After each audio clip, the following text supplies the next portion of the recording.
Good evening, angels. What's up and what's going on? So, last session we talked about the beliefs of excellence in NLP, and we only talked about one part of it. So, there are 18 of them, and we picked up three of them. And these three are the part of uh, what we call about the model of the world. So, belief of excellence about the model of the world. Okay. And what we covered in the session is three things. One is that everyone has a unique model of the world. The way you see the world is shaped by your own experiences and perceptions. No two people have exactly the same model of the world. Okay. Then we talked about the respect the other person's model of the world. So even though everyone sees the world differently, it's important to respect how other people interpret their experiences. Okay. And then we talked about something called the map is not the territory. Words are just symbols that represent our experiences, and they may not always perfectly capture the reality of those experiences. And it applies to both you as well as the people who are talking to you or who are listening to you. So, your words are just symbols that represent your experiences, and they may not always perfectly capture the reality of those experiences. And if this is applicable to you, this is applicable to anybody who is talking to you. Yeah. So it's important to be aware that there may be more to a situation than what something is someone is saying. Yeah. So whatever someone is saying about any situation, there may be some more to it. Actually, there is more to it. You remember we talked about that structure of communication. So in that there were three parts. The first one is the experience structure, exactly what happened, the reference structure, the event that which happened. Then comes the deep structure. Deep structure is your interpretation about that event. So your perception about that event. So that event is happening in your life. You had a perception of that event. You interpret it in your own way based on your own experiences in the past. And followed by that, when you share it with somebody else, that is the surface structure of that communication. So the communication that you received from the event, you interpreted it in your own way, and then you were looking for the words, appropriate words to express that interpretation or to express that perception, and we call it projection of that perception. So whatever you are projecting is your perception about that event, so that may or may not be 100% accurate. So this is called that map is not the territory. Okay, so whatever the beings we see by listening to you, that may not be the whole picture. There is more to it, and which is yet to be discovered or explored. Okay, so we covered these three things. Today we'll cover something even more interesting. This is all about behavior. So beliefs of excellence about behavior. Now, why these are called beliefs of excellence? There are certain things that you need to believe whenever you start studying something new. Even when you start to study a new language, you need to believe that the syllables or the alphabets of that language are exactly what they are meant to be. So that is the starting point. So we have to believe that this is how this alphabet is being pronounced. And eventually that alphabet will be used in different parts of that particular language. There's a certain way of writing that alphabet, there's a certain way of interpreting that alphabet. Okay, so this is called the beliefs of excellence of that particular language. So you have to have those beliefs, only then you can learn that language. If you start using your own ideas about learning a new language, you will not be able to learn that new language. Similarly, neuro-linguistic programming is also a language. It's a language of your mind, language of the brain, language that you use your brain to interpret yourself, to interpret things that are happening around you and express yourself. Okay, so as far as beliefs of excellence are concerned, in NLP is concerned, there are 18 of them. We have covered 3 of them in the last week. And this week, today, we will cover another 3 at least. Okay, and these are all about behaviors. So the first belief of excellence about behaviors is people are not their behaviors. People are not their behaviors. So don't label people as their behaviors. So when people behave in a certain way, they behave in a certain way only during such certain situations. It's not always true that they are going to behave exactly the same way in every situation of their life. Same is with you also. When you behave in a certain way, that is not what you are. For example, in certain situations, you may be simply maintaining silence. And when some people watch you for the first time, and if they find you that you are not talking for, for an hour, though there were a lot of conversation is going on, people are talking to each other, they may label you as you are an introvert person. Or they may label you as you are a person who believes in silence. But that may not be true. It could be possible that you are not getting the right audience to talk. So when people are labeling you as introvert, they may be labeling you wrong. You may be the kind of person who loves to speak only on particular topics with certain kind of people, with certain kind of wavelengths. So you have to have complete clarity on that.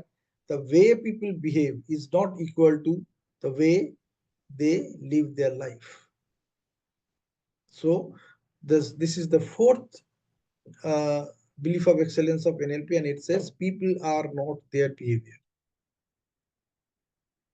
Okay, so the first one is don't label people as their behavior. Just because someone acts a certain way in a particular situation, it does not necessarily mean that this is who they are as a person, irrespective of how destructive, how inappropriate or damaging their behavior may be. So many a times what we do, we make a mistake. When people behave in a certain way, we label them, you and I label them, because that is how you and I have programmed our brain for so many years. For almost last 50 years, 40 years, 30 years, you have programmed your brain in a certain way.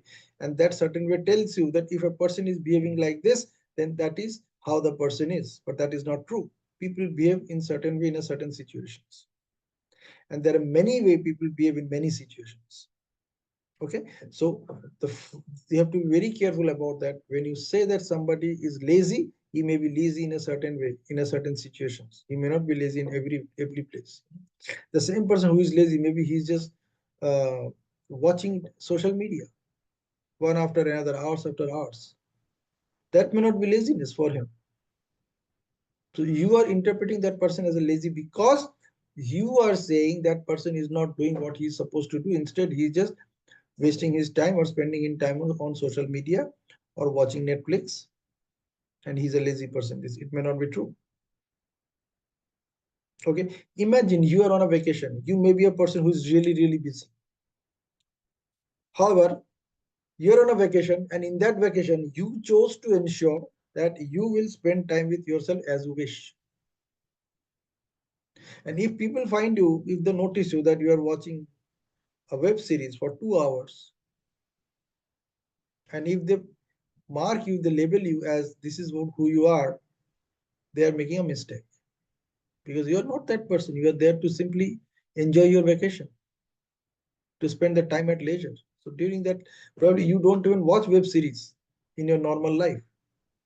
But because you are on a vacation, you chose to spend that time or invest that time for your own entertainment.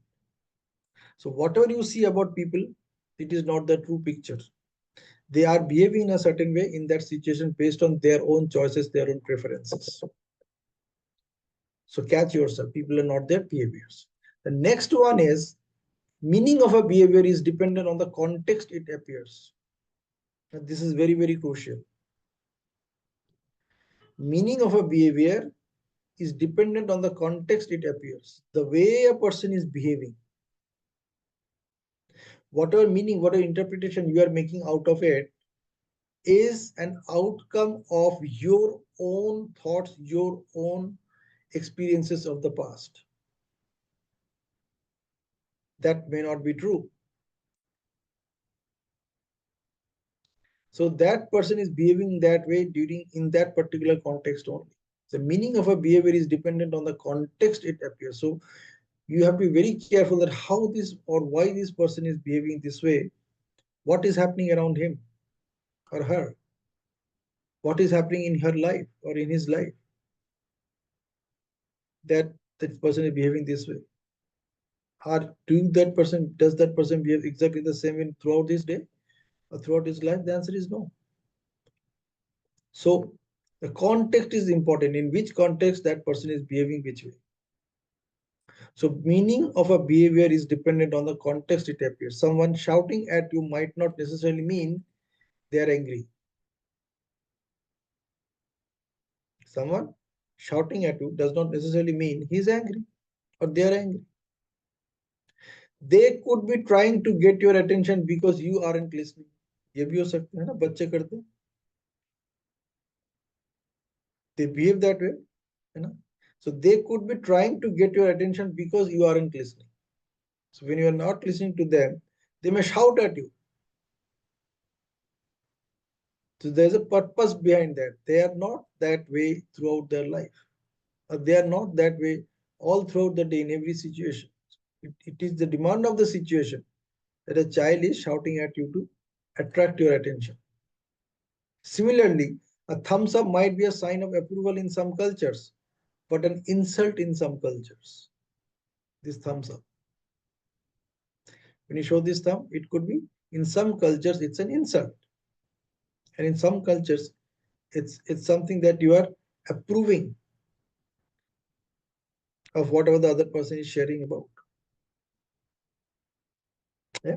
So you have to catch yourself. So meaning of a behavior is dependent on the context it appears. And then comes the third one, which is the most interesting one as far as behavior is concerned. And this third one is, every behavior has a positive intention. Now you may say, positive intention? How can it possible? Every behavior has a positive intention. If somebody is trying to hurt me, somebody trying to demean me, and you are saying that that person has a positive intention, that's why he is behaving like that? Well, the answer is yes. Why? Intention can only be positive. Intention can never be negative. There cannot be negative intention.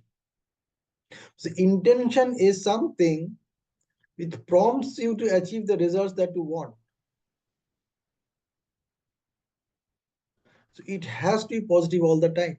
Even the results that you're achieving may not be liked by somebody. Some people may not like about it, may not like it at all.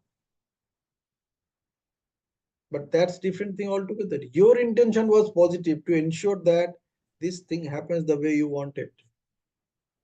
So when you are shouting at somebody, your only positive intention is to ensure that you shout at somebody with the purpose. Why are you shouting? It could be forcing the other person to pay attention to you. It could be forcing your own point on top of others. And in both cases, it's a positive intention. The intention is positive so that you can achieve it. Whatever you are achieving, that is your intention. The intention behind it is to achieve this. So whatever way you are behaving at any given point of time, you are behaving that way because you have an intention behind that to achieve something. So be careful. Achieving something may have a negative connotation, may have a negative impact. But whatever impact that has, that is not the intention. Intention is to make that action happen. So every behavior has a positive intention. If somebody is feeling sleepy, he has a positive intention. I want to go to sleep now. If somebody is not paying any attention to studies, his intention be clear. I do not want to pay any attention to my studies at this moment. And that's why he's not paying any attention, because the intention is clear that I do not want to. So whatever you want to and what you don't want to, both of them has a positive intention. Okay? Absolutely clear about this? So every behavior has a positive intention. Every behavior has an outcome. And the intention is what drives that behavior. Every behavior has an outcome.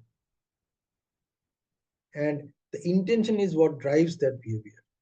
Even if the outcome of someone's behavior is not acceptable or destructive in nature, their intention towards that behavior is always positive. Listen to this carefully. The intention towards that behavior, the intention is not towards the result or towards the outcome. Outcome is what happened. Intention is always followed by behavior. Intention has nothing to do with the outcome. Intention has only to do with the behavior and the action followed by it after that behavior. Outcome is a result of that action. For example, you are, say, taking a kick in a penalty box in football. So your intention is to score the goal, and that's why you are going ahead and kicking the ball. The goalkeeper, the intention of the goalkeeper is to stop the goal, is to block the goal. So when you shoot, he must be diving at the right place at the right time so that he can save the ball and block the ball from getting into the net. So that's the intention of the goalkeeper, and that's the intention of the person who is going to kick the ball. In the process, what happened when you kicked the ball, it went outside the goalpost. That's the outcome. So your intention was not to kick the ball outside the goalpost. Or your intention was not to kick the ball straight to the goalkeeper. Sometimes even that also happens. You kick the ball straight to the goalkeeper and goalkeeper doesn't need to move. He just blocks the ball. That was not your intention, but it happened. So intention is always positive. The intention is to score the goal, to hit the ball in a way such that it actually gets into the net. And in both cases, it has a positive intention. When you're kicking the ball, that also has a positive intention. The goalkeeper is saving the ball, he also has a positive intention. Whatever is the outcome of the action.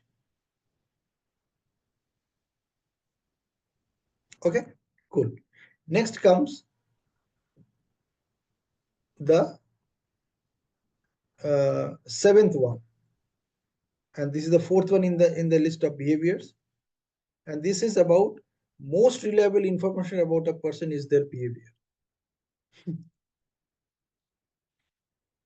Okay, listen to this carefully. The first one, what we said is people are not their behavior. Then we are saying meaning of a behavior is depending on the context it appears. Then we are saying every behavior has a positive intention.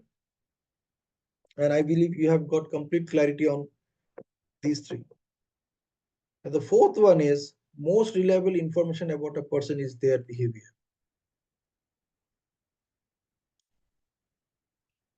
So behavior is the most reliable indicator of a person regardless of what they say. So people may be lying to you, but you don't know. When you observe their body language, probably get a sense of it that he's lying.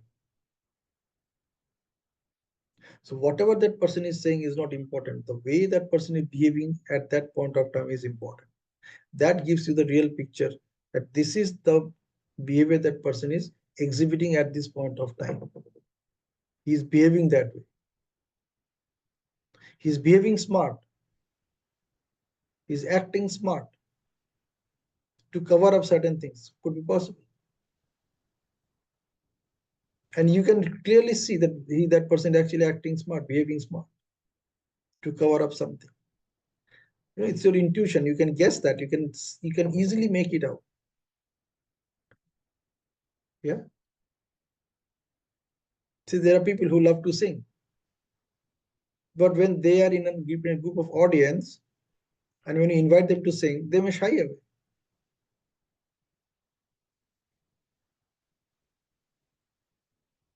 That does not mean that person cannot sing.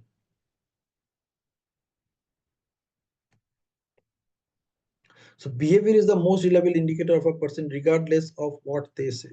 So when they say that, "Nay, I don't want to sing today," that does not mean that the person cannot sing. That only means that at that given situation, at that given environment, with the people around, that person is actually feeling shy.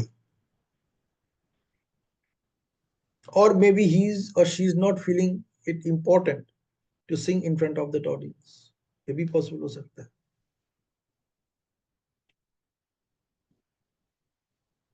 So behavior is the most relevant indicator of a person regardless of what they say.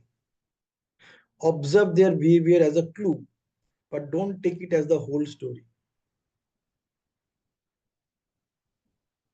Observe their behavior as a clue, but don't take it as a whole story.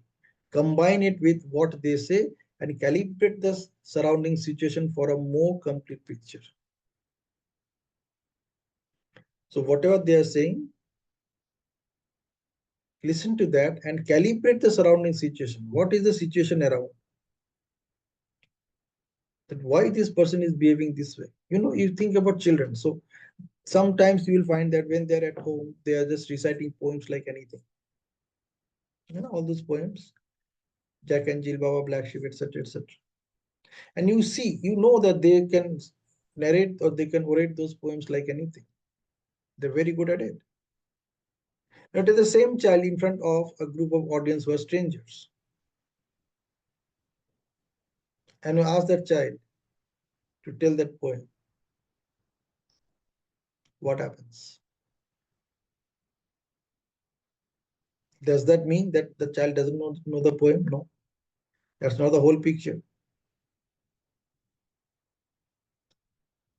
Does that mean he cannot speak it up or he cannot speak? Does that mean that? No, he doesn't want to speak that. Does that mean he cannot recite the poem? No, he can recite the poem, but he is not willing to recite the poem in that environment. But imagine all this does that are all the behaviors that he is depicting at that point of time, that child is depicting, and you are making a meaning out of it. You are probably labeling the child that way. But at that point of time, the only thing that is happening is that child is shying away. So you have to very clearly notice that if that child is shying away, then you need to talk to that child in a different way altogether.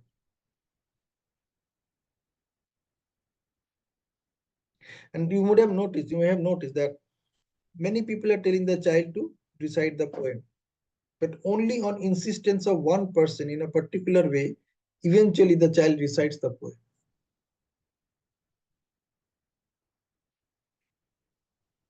How did that happen? Because knowingly or unknowingly, you noticed the behavior of the child. You noticed how that child is behaving. And when you address that behavior, the child felt comfortable and he spoke up.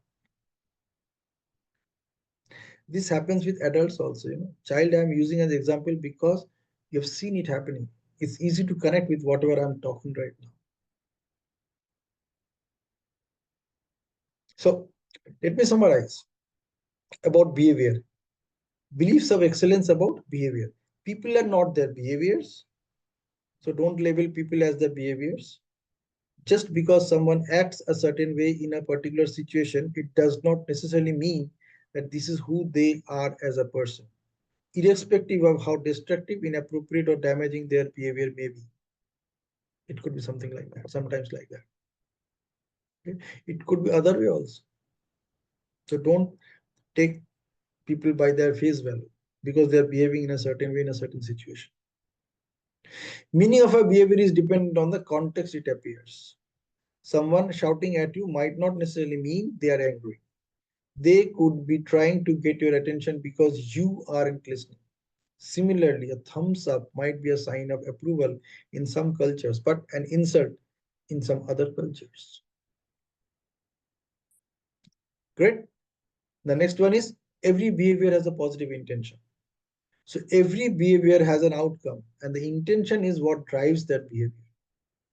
Even if the outcome of someone's behavior is not acceptable or destructive in nature, their intention towards that behavior is always positive.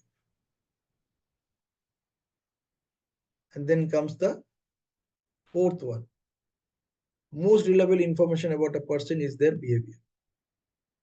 So behavior is the most reliable indicator of a person, regardless of what they say. Observe their behavior as a clue, but don't take it as the whole story. Combine it with what they say and calibrate the surrounding situation for a more complete picture. It's like three people have gone to watch a movie. You take their view of the movie, and you surprisingly will find that they have three different opinions.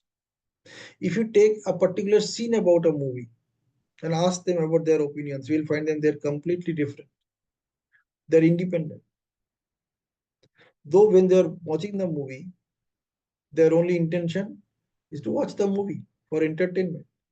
That was the intention with which they went to watch the movie. What they picked up from those situations, from those scenes, when you're asking them to explain it, they're explaining it with their own thoughts, own way of interpretation. And they're behaving in a certain way. Not all the 3% is behaving in exactly the same way. So that's why they are not, if you listen to just one of them, you won't get the whole picture. You'll just get some idea of it. That probably this is what happened in that situation, in that scene. So combine it, observe their behavior as a clue, but don't take it as the whole story. Combine it with what they say and calibrate the surrounding situation for a more complete picture. Okay, so that's all about behavior. And let's stay with this right now. So what we covered over last 2 weeks is 7 points. The first 7 beliefs of excellence, starting with 3 of them are from model of the world, and the remaining 4 that we discussed today are about the behavior. Now imagine if you start living your life from this context. If you start actually believing all these 4 beliefs about behavior as far as neuro-linguistic programming is concerned, that's how people normally behave. And based on their behavior, they are programming their mind. Not only that, based on their behavior, you are also programming your mind about them. You are also creating a picture about them.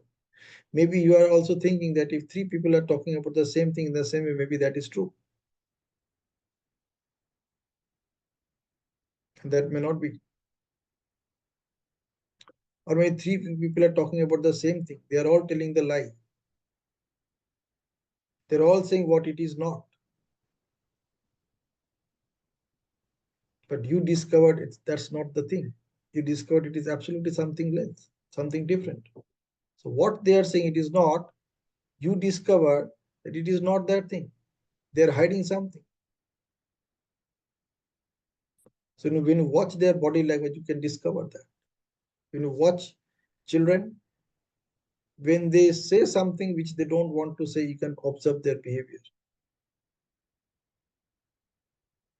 And exactly the same thing you and I also doing in our day-to-day activities daily, with day-to-day interaction, day in and day out with people in our life. All right. So that's it for this session. There are 11 more of them. We'll cover a few of them in our next Tuesday session, next Thursday session, and the remaining ones in the fourth Thursday session. Okay, so that's all I have to share with you tonight or this evening. If you have any questions, you can ask me, or else we can just close the session.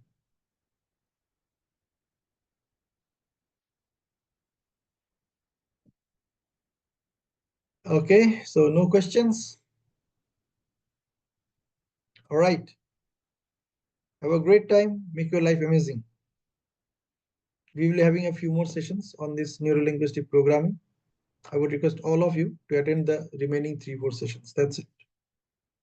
They're priceless. When you start applying this knowledge in your life, the quality of life that you will be gifting for yourself is simply priceless and amazing. You have no idea. what kind of life you can gift yourself. When you start practicing these chota chota nonsense of neuro-linguistic programming, it's simply amazing. That's why they say it's the user manual of the brain, the user's manual of the brain. Your parents didn't have it, neither you have it. So today, as this new technology is evolving, you and I get an opportunity to get some access to it. At least do something which makes things better for you and me, which makes things work for you and me. Imagine if when you start living your life with this, with such beliefs of excellence, what will happen? They are all beliefs of excellence. In this life, you are on a journey towards infinite excellence in all the way. If you want to stay in this journey of infinite excellence, you have to believe in certain things which are called beliefs of excellence. Unless you have those beliefs of excellence, you cannot move further on your journey towards infinite excellence. Possible ही नहीं है. अगर आपको ये belief है ही नहीं that this road goes from Delhi to Agra or Delhi to Mumbai or Delhi to Lucknow or Delhi to Ahmedabad or Delhi to Jammu, traveling on that road will make no difference to you. It's as simple as that. You have to believe that Google map. If you don't believe, you cannot proceed further. You have to believe that is the starting point. Many times you use Google map to reach a certain place and it shows you three options. It also shows you if you follow this route, it will take this much of time. Now you have to believe that, right? That this road actually exists because you have never traveled that road. And imagine when you travel that road, what happens? Wow, you reached your destination. आपको जहां जाना था आप पहुंच गए. Similarly, neuro-linguistic programming is a route that takes you from your limiting beliefs to infinite excellence in your life. So now you are believing in your limiting the beliefs that you already have. What you need to do is replace those limiting beliefs with beliefs of excellence. You cannot solve the problem which caused it using the same principle which caused it. You cannot solve a problem using the same principle which caused it. You can only solve it when you know how to resolve it. You have to use different techniques for that. Similarly, you cannot move on your journey towards infinite excellence with all the limiting beliefs that you have. The beliefs that are limiting you from taking the next step forward. So the only way out is to follow the steps which can take you to the next step, next level. And these are all beliefs of excellence is all about in neuro-linguistic programming. Okay, so thank you for your attention. Make your life amazing. Bye.